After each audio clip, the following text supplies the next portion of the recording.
Shows you a little bit of the floods that occurred here in Vermont. And we're inside the Falconry class.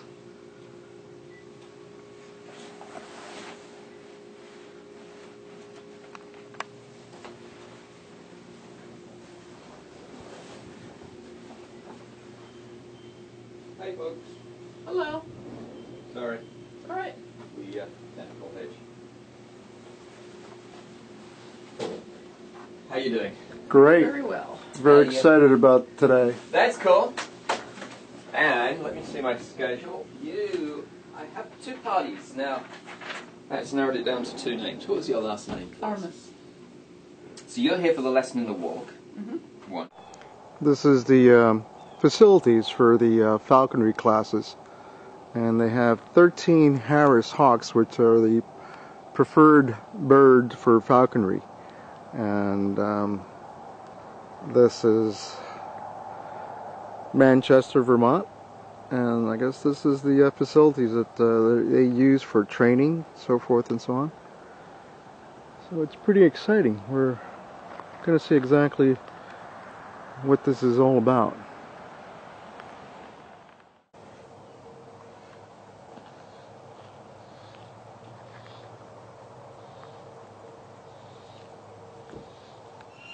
You can hear the hawks. They're in this little building. There's supposedly 13 in there.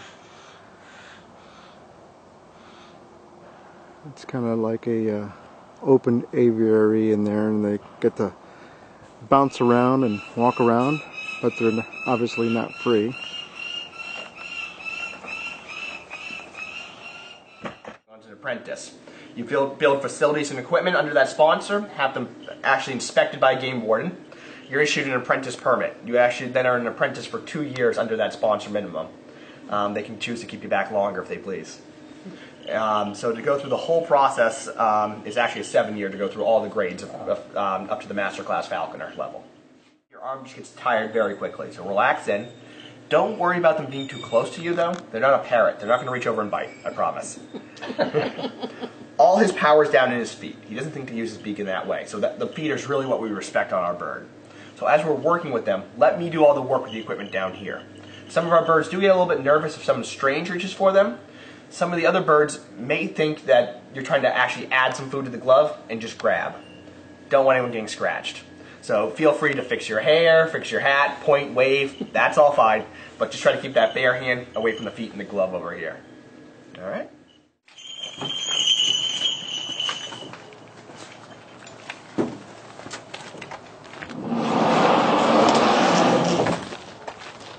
And we're going to head straight out here in the field between the fence posts.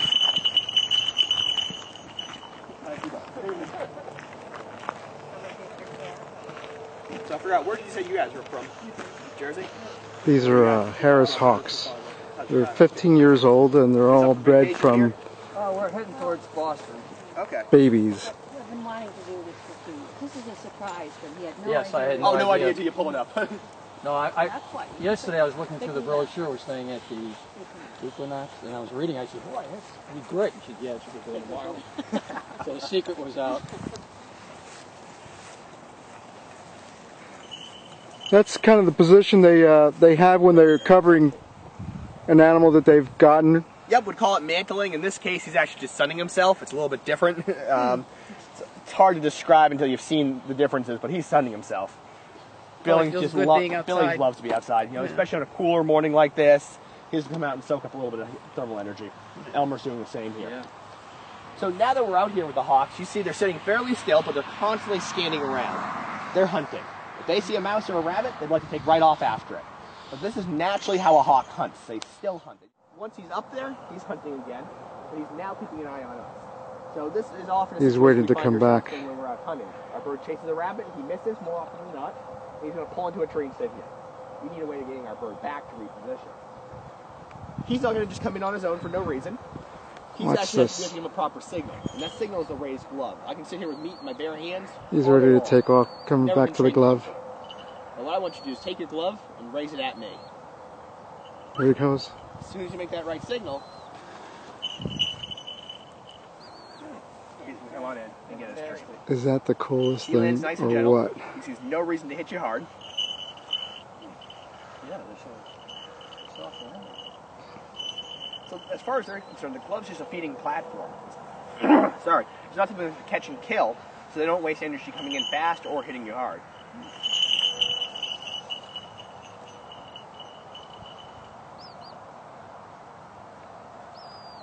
Billings will start talking more and more. If he saw something out there now, He'll go right for it. Yep. I actually had Elmer 2 days ago leave this perch, and we caught a mouse under that red piece of farm equipment right over there. Shows you how good that eyesight is. If you had eyesight as good as him, you could read the newspaper at about 100 yards. Unbelievable. Just a common crow.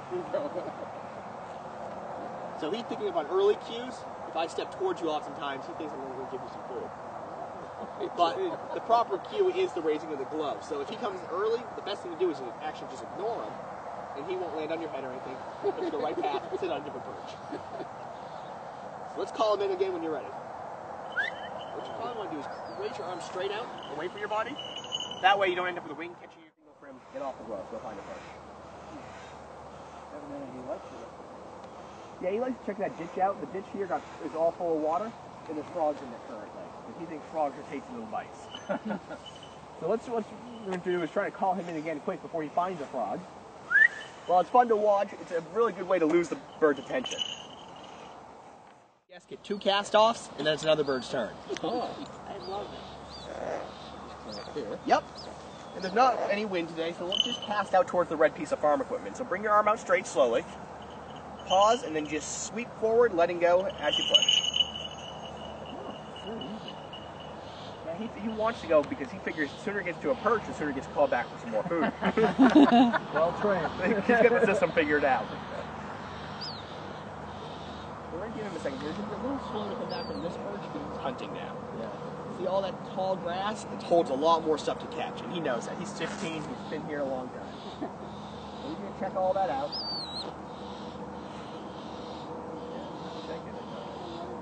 He's looking for food, and as soon he's going to look back and look for a cue for the raise of the glove, and here he comes.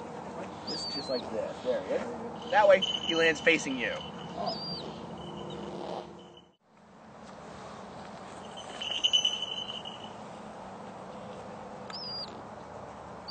I got this here. Yeah.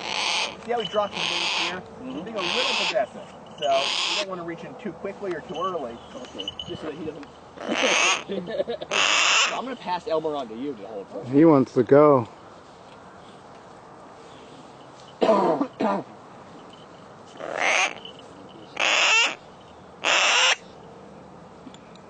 got some hungries going on? Elmer's going to hop on over first few times here. So, other thing with Billings here, he's got to go through a little routine when he gets to his perch. He's going to get there, he's going to shake his tail a bunch of times, and then he's going to rouse. He'll puff all his feathers up and put them back in place. And we generally can't call him until he's done that. He's going to go over to the barn. I like it. There. Turn around. Just tail shake. What does a tail shake mean? It's just they're putting their feathers in place. It's usually when they're interested and they know they're about to fly. Anticipation, yep. You gonna rouse? There it is. And now he's ready to roll. Gonna turn sideways, honey. Right at me.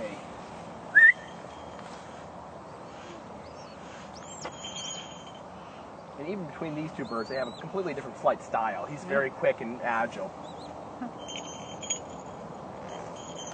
He's actually quite good at catching small birds.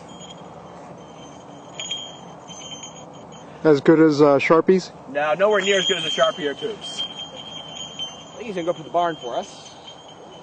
Wow. This could be a good or a bad thing. We'll see. Shake his tail a couple times. He's not going to rouse usually in the second flight. And we'll wait till he looks at us. Go ahead and call. Great. He's on today.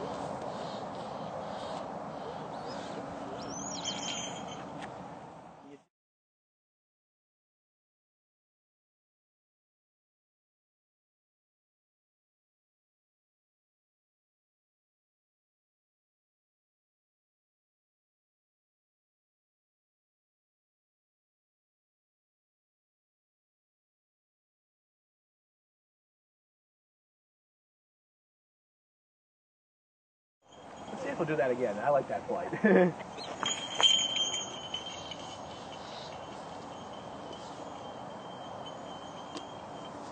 It's amazing. Turn around. Tail shake. And try again. Here he comes.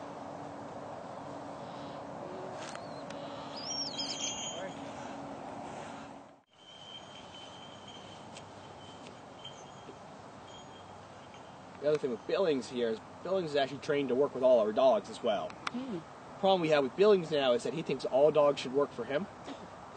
So if we have anyone walking their dogs out in the field, Billings leaves us and starts following the random dogs around. He's found out dogs are better than me at finding what he wants to catch. All right, go ahead and bring out Billings on in.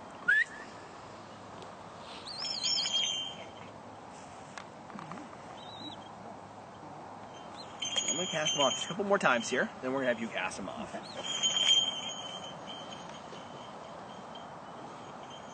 How long do they get worked every day? This Or is a pretty every good other day? session here, but it depends what you're doing. If we're actually hunting with a bird, I'm going to take the bird out usually for an hour to 3 hours a day and be out there actively pursuing quarry with it. Right. So this is kind of generally where we start with our birds. Go ahead and call. Just training them to come to the glove.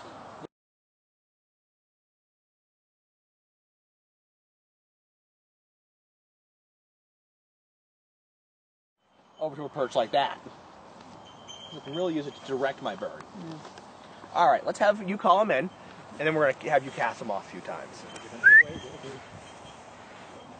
Don't have to worry, he'll make his way around. Go ahead and make a fist here. What you want to do is hang on to Billings' equipment. Billings tries to jump the gun. He tries to go early. We don't want to reward him for that. So what you want to do is turn back this way, bring your arm straight out while holding on, and then when you're ready, just push. As soon as he feels you make a forward motion, he's going to leave.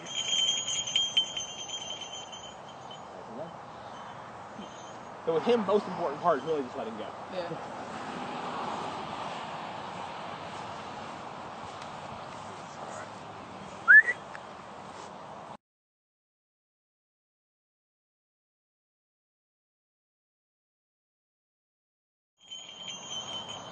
That's the easy spot. Yeah, it's an easy spot.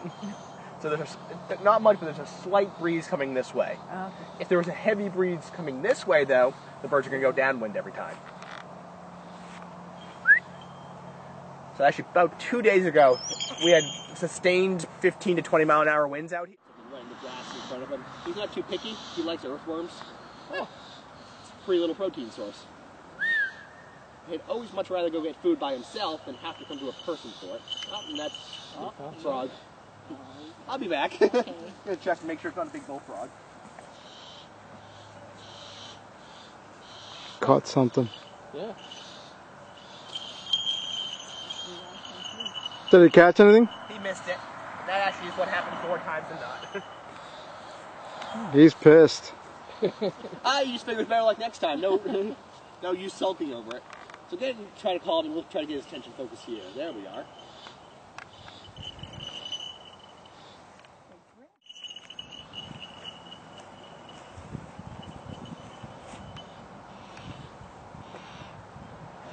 So you want to turn towards me now and raise the gloves this way. Would he come without you whistling? He will, yeah. So he's trained to the visual cue of the glove, but we try to use as clear communication as we can, so we use the whistle. And that's really nice. If we're out in the woods and he gets out of sight of us, I can whistle, he'll still come over at least looking for the glove. So we're wow.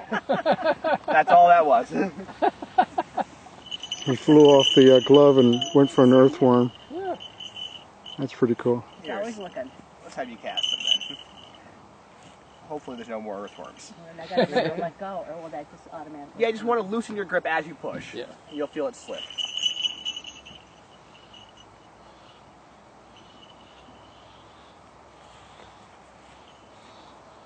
He's ready, looking. Before we find some more earthworms. Yeah. He's checking the other. Yeah, he's checking everything else up now. There he comes. Yeah. That's really something. I just, they hit with such little force. Perfect. You can go check out the corner perch now.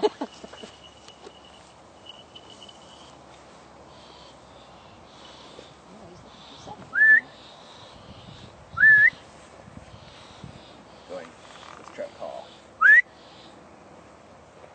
He knows he's getting towards the end of his little session here. He figures, well, I'm out here. He wants to stay out. There he comes. So sort of the... I bet you just get, this is a It's an obsession. job. Yeah. I mean, what a nice job. Get it all? He's going to follow us as we go for a little walk here. And then we're going to go for a big hawk walk, and he's there. He's following us now already. So he's perched over there. And we're going to walk along the tree line, and there he goes off again.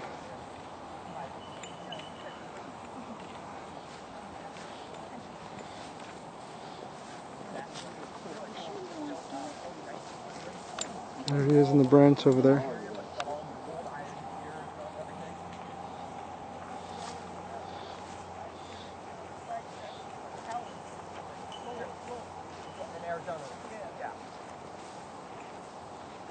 So you see Elmer just follows right along, perch to perch, staying right close to us. And the reason he does that is because when we're hunting, the falconer is the dog at first. We're the ones that jump in the brush and the briars and try to get those rabbits to run out for my bird. Pretty quickly he learns that he wants to stay close, but also high up in the trees where he has the best chance of catching. Elmer knows better right now though that we're not actually hunting, so he's checking out, he's staying low where he has the best chance of dropping off the perch into that cover and snagging a mouse. And if I have the dogs out here, people and the dogs are better than us at finding, especially pheasants, so they'll follow the dogs around. We have pointers. Have you ever seen a dog point before? So when our dogs go on point, our hawks have learned that means there's prey down there. They'll get as high as they can into that. He's going from perch to perch, following us as we go walking down the tree line here. Bring Elmer into a lure. The lure is just a pair of pheasant wings on a string. When it's swung, it triggers my bird's prey drive. So we're going to show you the difference here between Elmer coming to the He's going to throw a bait out there and the bird's going to come. Flap the wings the entire time in. It's a bit harder. He's going to grab on with his feet. He's not going to let it go. He's going to try to kill with the feet. Start ripping and tearing on it. And you can come on over closer if you want. Is there any meat on that? There's a little bit, but it's more like a little fuzzy mouse for a cat. It's just he starts to pluck, his instincts take over. Start telling him pluck, pull, rip and tear, try to find what's in there. And we call this mantling what he's doing with his wings and tail, trying to hide it from us. So this is exactly what Elmer would be doing on a pheasant or a rabbit had we been out hunting. Just like if this was a real pheasant, I have to get it away from him now. I don't know about any of you, but I'm not sticking my hands in there. If I reach in here and try to take it from him, I'm going to get a nasty set of puncture wounds. But I also end up with a bird that doesn't trust me. The next time we take him out, he figures, why bother working with you? So I have to trade him for what he's caught. And the way that this works is that he's all visual. He's very much attracted to movement. What I can do is take little tidbits, toss in front of him, he sees that tidbit move, and he jumps for it. While his back's turned, I can snatch up whatever he's caught and stuff in my bag. Bait and switch, right? Literal bait and switch. So he may wonder where it went, but he didn't see me take it. And most importantly here, he made the choice to leave it on his own. I didn't have to force him to get off of it. So he turns back around, and I've got another tidbit waiting for him on the glove. Oh, very nice. So it's really nice because they don't take that second when you throw the tidbit to think that what's moving isn't as good as what's actually in their feet. So I can get them to give up an entire rabbit, an entire pheasant, just for a few treats. Wow. And that's nice because they get a reward for catching it, but he hasn't eaten so much that he's full. We put him right back in our tree, continue on hunting, and hopefully see what else we can catch. So we'll just have him follow us right back to the barn, and I'll give him the lure one more time. So that's sort of falconry in a nutshell for you folks. It's still practiced all over the world. You can still go over to places like Mongolia. You can see traditional eagle falconers there. Right. They fly 12 to 14 pound golden eagles off horseback. And they're actually hunting fox, making a living doing it. Throughout the Middle East, it's still a huge part of their culture, especially in places like Dubai, Saudi Arabia, Kuwait. And then throughout North America. So he's just still hanging there in the tree, looking for stuff. But as soon as he gets called, he goes back to the glove.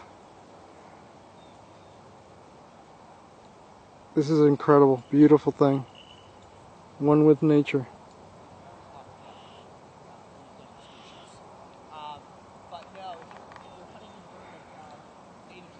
Now the group has gone back to the parking lot. And it's an hour session. And you get to handle the birds and throw them out.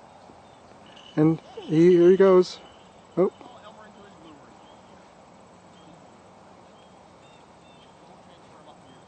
Here's the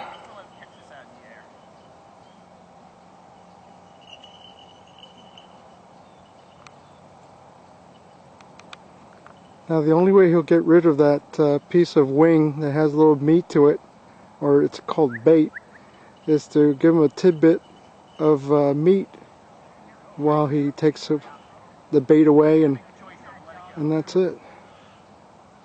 These birds are unbelievably well trained. No, you gotta go back in. I might have to go back in. We'll just leave it for now. Getting ready to go for the walk. So this is how we transport birds. We refer to this as gianthood.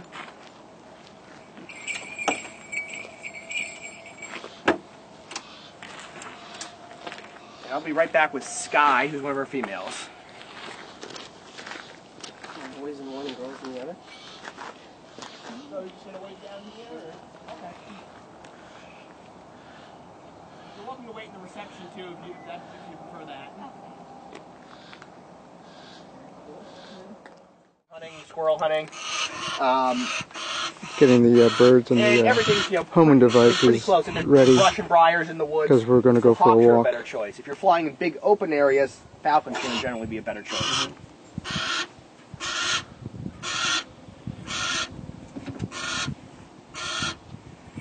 They both know we're here. They can probably tell from the patterns of bumps in the road. No, they really can. As soon as we go off that dirt onto the pavement here, you can hear them visit. It's the same thing when we pull up with the horse trailers, and the horses get excited as well. Yeah, they want to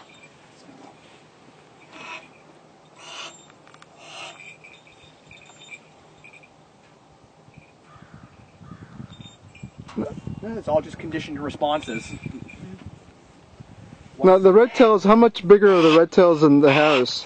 And the Harrises? So male red tails are about the size of a female Harris in general, and then a female red tail is going to be a third larger than that. So they're comparably about the same size. Yeah, red tails are definitely a large hawk. These guys are what you could probably classify as medium to large. That is the coolest thing.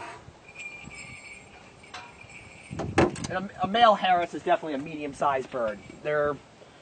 From up here, I wouldn't want to hunt squirrels with a male red-tailed hawk. The squirrels can give a pretty nasty bite.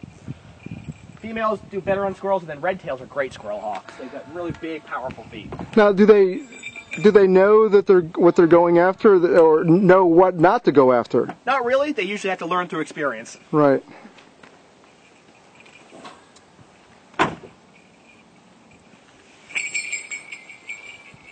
And Monty just flies a lot more. So we're going to start working our way up the road here. Sure. And then once we're off the road itself on the trail, we'll start working birds to the gloves. So we're walking towards this house along this road. And we have two birds out there. There's one. And it just came to the glove. Next time you get both birds coming to both gloves. I just didn't think Sky was going to come up from the ground. She'll do it mostly here by themselves. Definitely want to do this. They don't know what trails I'm using yet. They tend to follow a little bit farther back and they'll actually go up to trail junctions and wait. And they just basically hop from tree to tree as we're walking along the road.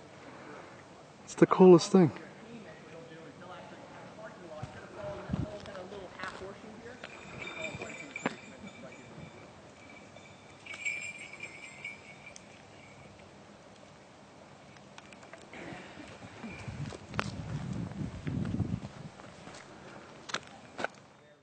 They're both right near each other, and they're very social birds. Sky drops out of a tree randomly on her own. And there goes the other one. And they hunt in packs, the Harris hawks, and that's why they're relatively used in falconry, because they're more social birds There goes the other one.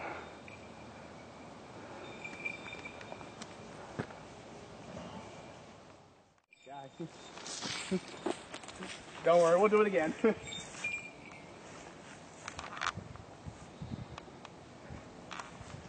And then go ahead and just cast them back towards the trees here.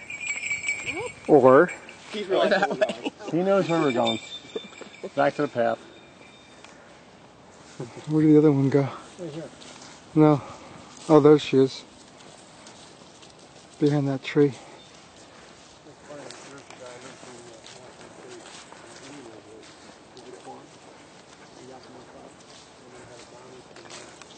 Sure, yeah. Yep. It's just like they follow you like dogs. This is incredible. Look at this view. Look at this house. Look at that car. If we get both of them coming, we'll put another glove up. This is Sky.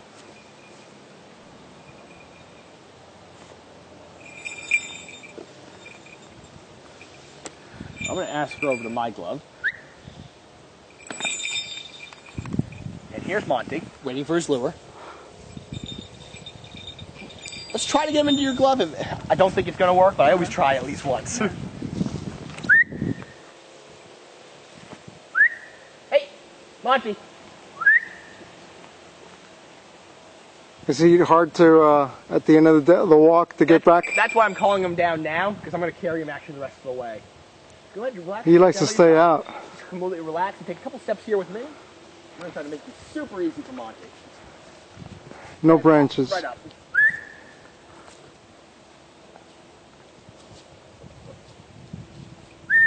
Hey! He says, I know what you're doing. I don't want to go back.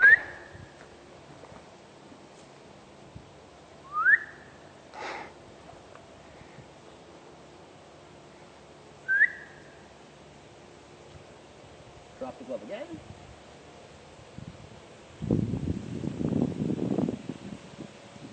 You see how he shifts his weight up there? He's moving around. He's interested, but he's hoping for the better deal.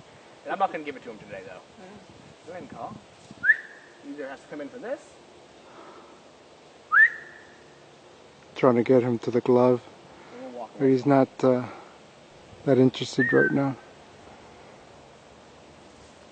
Maybe he's had too much to eat. This is just Monty being Monty. He knows we're headed back to the car now. And he really doesn't want to go back in. Too nice.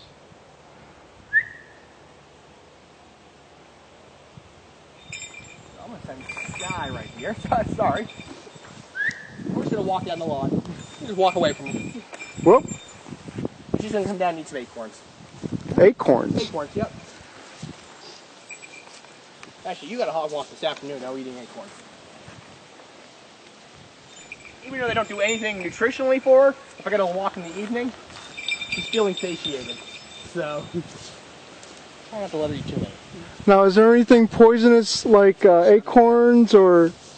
Here in the Northeast, none of our acorns would be toxic. Other places in the country, there are some acorns you probably wouldn't want the bird eating. But most birds aren't like Sky. Sky's one of these birds that in the wild she would have been gone a long, long time. I'm gonna pull with her. Let her eat. Hey, you see Monty way up in the tree? Yep. At least he's got checking this out.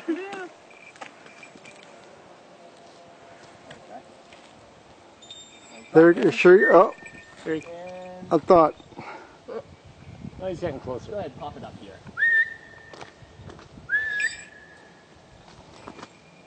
There she comes. She's. I don't know. He's coming closer, but I don't think he's coming to a glove. All right, this is. I know he's going to be an absolute twit at the car. So I'm going to pull him right down now. So, lure is a very useful tool. What's this? Hey, hey! Wow, you really don't want it, do you? Guy.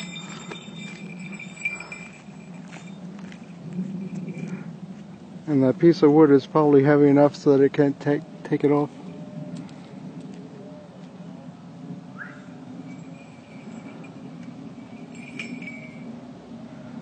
That worked. Catch him. It's like a dog with a bone.